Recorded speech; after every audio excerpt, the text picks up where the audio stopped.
that religion is just absolutely uncalled for. We are just mere things floating on a rock in space.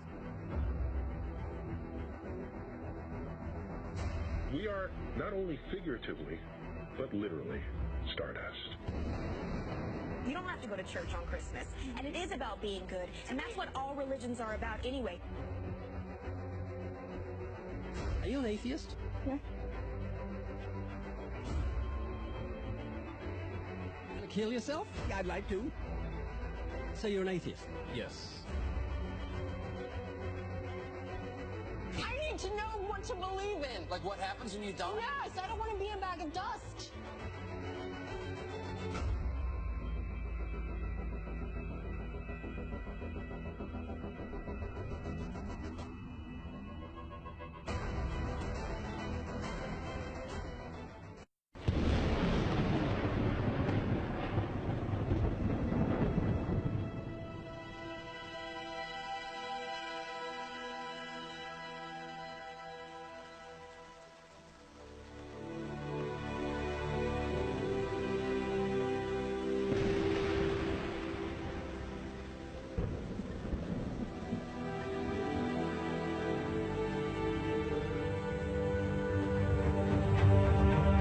David, are you an atheist?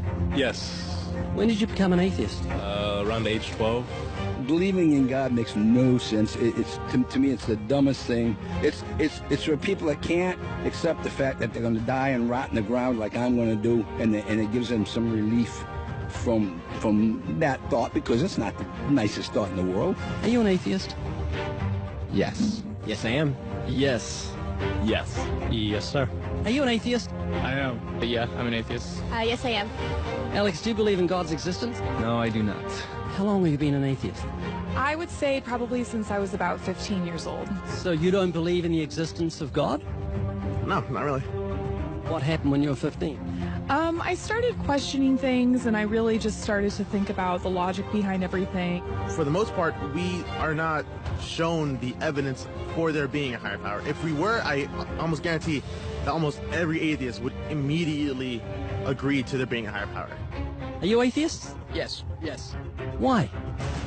Well, I just haven't seen enough evidence, I suppose. I grew up in a Christian family, and just over the few years during high school and as I grew up, I just realized that there wasn't a lot of evidence to support that belief system. Are you open to evidence? I think I am open to evidence. It just would have to be extraordinarily compelling, like out of this world compelling. If you could be given evidence, reasonable evidence, would you listen to it? Yeah, I would. You're someone who has no faith or no belief in a higher power or a creator, but if you were shown evidence, you would change your mind because you're open. Absolutely. Flick through the pages of the book I just put on your lap, look at the color pictures, and I'll ask you a question.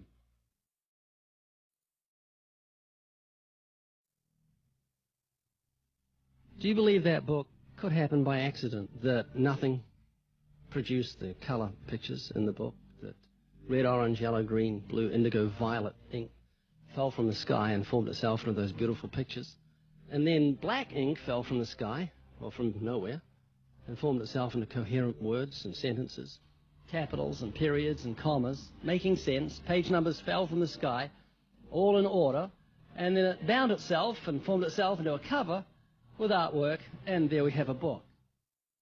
Obviously, intelligent design designed the book.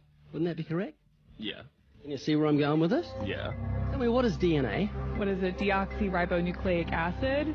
And it's what makes up our bodies and our cells and everything that makes us who we are. DNA is like our biological code, kind of like binary zeros and ones. Information about us, who we are, what makes us, parts of us, how we look, how we're built, everything like that. Your genes instructed your cells how to make your eyes and what color your eyes should be, and your hair and your height and your personality. Scientists call it the instruction book for life. Basically. Everything that you are or ever will be made of starts as a tiny book of instructions found in each and every cell. Every time your body wants to make something, it goes back to the instruction book, looks it up, and puts it together. The book of you would have 46 chapters, one for each chromosome.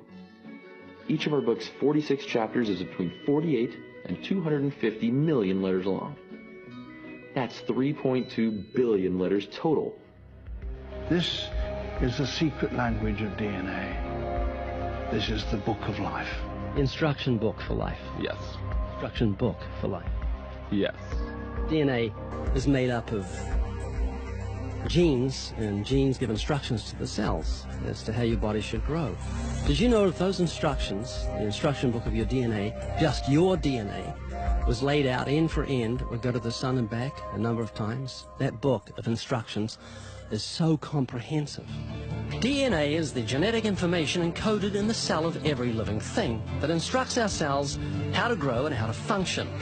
It's our genes that determine whether our skin will be dark or light, have brown or blue eyes, or red or green or yellow, have red hair, be brunette or blonde, be tall or not so tall, or the color of our feathers if we're a bird. Whether we're humans, fish, animals, insects, or plant life, the way our bodies look and operate has all been pre-written in the amazing book of our DNA. What do you think of the mentality of someone who believes a book fell together without a bookmaker? Well, it would be crazy. Do you think a book could make itself? No, I don't. Of course not. No. Utterly impossible. Yes. If anything can happen by accident. I mean, from nothing. Couldn't happen, could it? I don't think so. It'd be impossible. It would be like saying an explosion caused everything that makes a 747 airplane to all just come together by accident without some intelligent thought behind it. That's a good point. Do you believe DNA happened by accident? No, I think that it developed over the course of many, many millennia of evolution and development. DNA exists in every living thing. Its origins don't matter. The fact that there is intelligent information tells us there must be an intelligent designer. Is this making you think? It is, and I do think about it from time to time. It's just, yeah, it's complicated, definitely. Well, DNA's complicated, but the point I'm trying to make is very simple. Book designer, or bookmaker, DNA, intelligent designer. God. Does that make sense? Yes. You're an atheist? I am. What would you think of the mentality of someone who thought a physical book could make itself? I think they'd be silly. Of course it can't make itself. What would you think of the mentality of someone who believed the instruction book for life, DNA, made itself? I think it'd be silly as well. It would need investigation. That's atheism. Absolutely. And what would you think of the intelligence of someone who believed the instruction book for life made itself? Low intelligence level. DNA happened by accident? Probably not too smart. DNA couldn't make itself. It's impossible. Does that make sense? Yes. Is this making you think? Yes. And what would you think of the person who believed that DNA, the instruction book for life, happened by accident? We're not just talking about human beings, we're talking about every form of life. Fleas, cats, dogs, elephants, cows, horses, trees, plants, everything has DNA, the instruction book for life. Which makes the book in your hand just seem feeble compared to the infinite intelligence that must have put the instruction book for life together. Can you see what I'm saying? Yeah. Do you believe DNA happened by accident? I believe it could. Explain it to me, how a program could make itself out of nothing on how to make a human eye, giraffe size, elephant size, cats, dogs, puppies, flowers, birds, trees. Every living thing has DNA that's so complex, it's mind-boggling. It must have been a genius beyond any human reasoning that put it together. And to say it happened by chance is infinitely sillier than saying a physical book happened by chance. All I'm doing is reasoning with you. I'm not arguing. I don't want to win an argument. I'm just saying I want you to concede something that's absolute common sense. You're an atheist, so you believe the scientific impossibility that nothing created everything. I mean, it can't be nothing. We all have to start from some point. I wouldn't say nothing created it. There had to be something there in the beginning. You like Richard Dawkins, don't you? Well, I mean, you know, yeah, I like him. You believe nothing created everything, a scientific impossibility, which is what he believes? You don't believe in a creator of all things? If he says that, I think it's a very strange thing to say. Well, he says it. It's insane. Nothing can't create anything because it's nothing. There has to be something in the beginning. Nowhere in our history of human reality has something kind of just appeared out of nowhere. Do you believe that nothing created everything? No, because nothing can perform actions. That makes no sense. It's a default position. If you're saying nothing created everything, then you're agreeing with Richard Dawkins. You're mischaracterizing Richard Dawkins, because Richard Dawkins, I'm sure he didn't say that. That seems ridiculous. Professor Richard Dawkins, arguably the world's most high-profile atheist, believes that in the beginning there was nothing, and that nothing created everything. As he attempts to justify this belief, admitting that it defies common sense, the learned professor calls nothing something. Watch the reaction of his audience. Of course it's counterintuitive that you can get something from nothing. Of course common sense doesn't allow you to get something from nothing. That's why it's interesting. It's got to be interesting in order to give rise to the universe at all. Something pretty mysterious had to give rise to the origin of the universe. Which is exactly what's meant by nothing, but whatever it is, it's very, very simple. And why is that funny? Well, I think it's a bit funny to be trying to define nothing.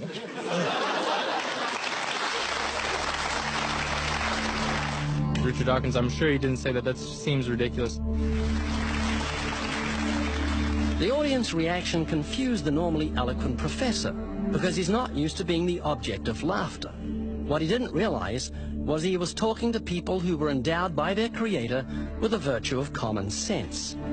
This was just another case where the emperor has no clothes. Someone should tell this man who has deceived millions, you're talking foolishness. Is that what you believe? I mean, it can't be nothing. We all have to start from some point. But there has to be something that created everything. You just wasn't God. Is that what you're saying? Yeah. It's just evolution, how things became from one organism into many. But that doesn't solve your dilemma of the initial cause. There has to be an initial cause. If there was a big bang in space that from there issued cats and dogs and horses and cows, the sun, the moon, the stars, the seasons, and all this marvel of creation came from a big explosion, what caused the explosion, and where do the materials come from the explosion, and why is there such incredible order from the explosion? Every explosion I've heard of creates chaos, not order. That makes sense? Oh, yeah. This is what you're looking for if you were looking for truth. This is your information that you need to say, wow, that's logical. How could all this design from the atom to the universe, an incredible order, just happen by accident? Because an atheist actually believes nothing created everything, which is scientifically impossible. And I'm trying to say, Haley, I just want you to think. You're not just a blob of nothing, that it came from an explosion that created order, which is against nature. That means that you've got purpose and meaning in the universe. So it's not altogether bad news. I just want a relationship with whoever built me.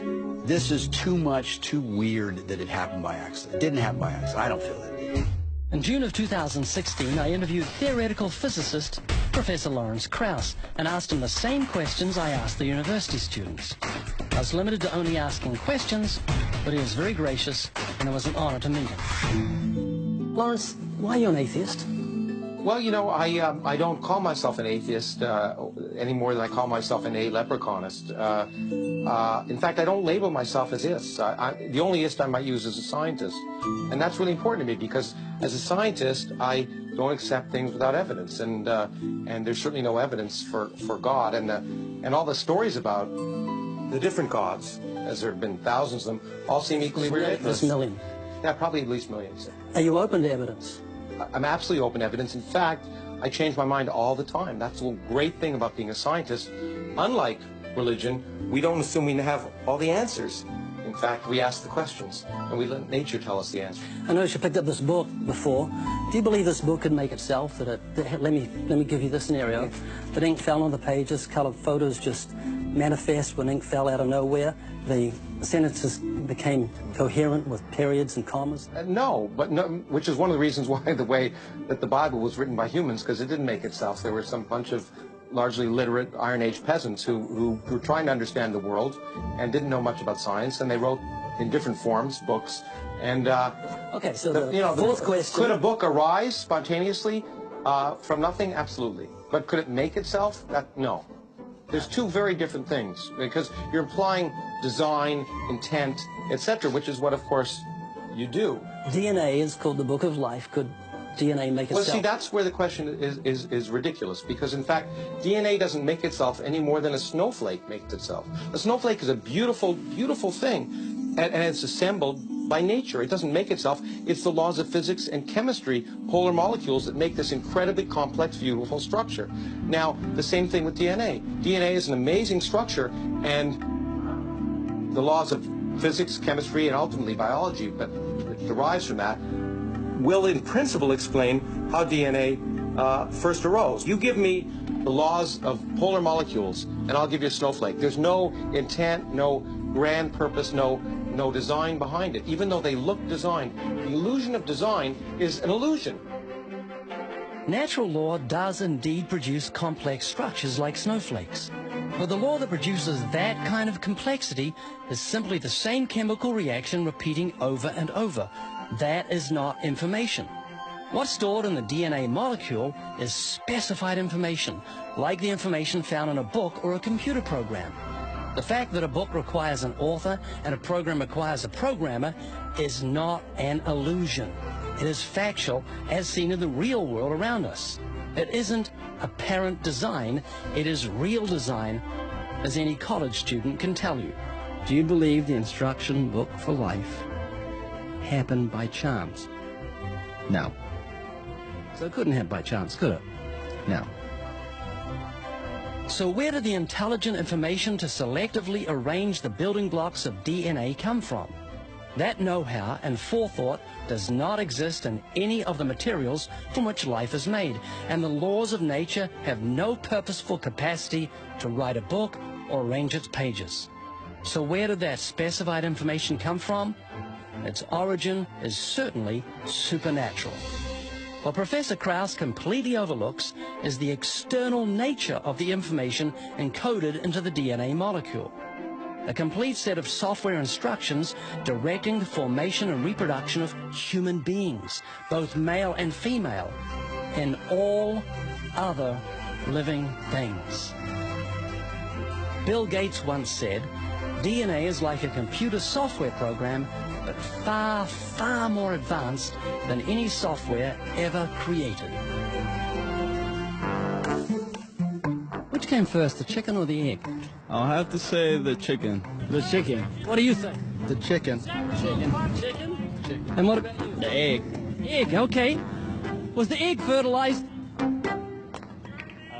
You got me. You got me, yeah, ain't no way. Maybe God created the chicken, so then that's how the egg came. You got me, I don't know. I didn't think that far into it, I guess. Maybe most likely the chicken, I would say.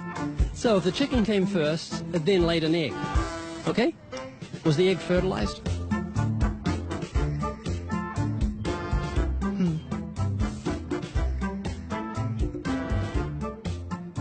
Don't know. The egg. The egg? Yes. This chicken that produced the first egg, was the egg fertilized? It would have to be. There's a rooster. So there was a rooster. There's a rooster and a chicken. Where do they come from? They all came from the stars. You said, we are stardust. Yes.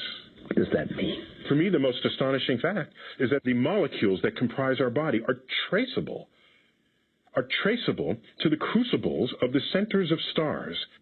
And we are not only figuratively, but literally stardust. Okay, so where did you come from? I came from the stars. No, you came from your parents. Obviously I did, yeah. Where did they come from? And they came from their parents. Where did they come from? From their parents. Right back to Adam. Correct. Adam was created by God, and he made male and female, and he made the birds of the air and made them male and female so they could reproduce after their own kind. Okay, explain this to me. If you really believe in evolution, before it had eyes, how did it see? The eyes have to evolve because the thing's evolving from stardust. Correct. So they probably didn't see, they felt. Did it have a brain, or couldn't have had a brain until the brain evolved? So how did it think to look for food, and where did the food come from? And why did the food evolve? And did it have lungs? Do you think the chicken thing, before it evolved into chicken, had lungs? I'm not too sure. It's all about survival instinct, so, you know. It's not going to survive. It didn't have lungs. And If it breathed air, was the air 20% oxygen as it is now, and why did the air evolve?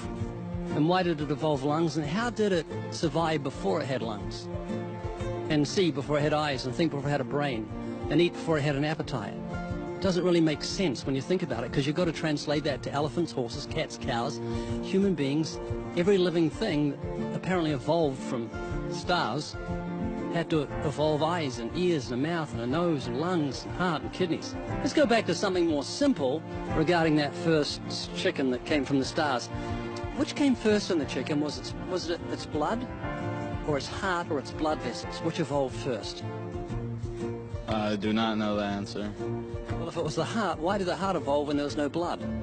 If it was the blood, why did the blood evolve when there was no heart to pump it around? If there were no blood vessels, how did the blood get around the body of the chicken to keep it alive if there's no heart to pump it? I've always had the doubt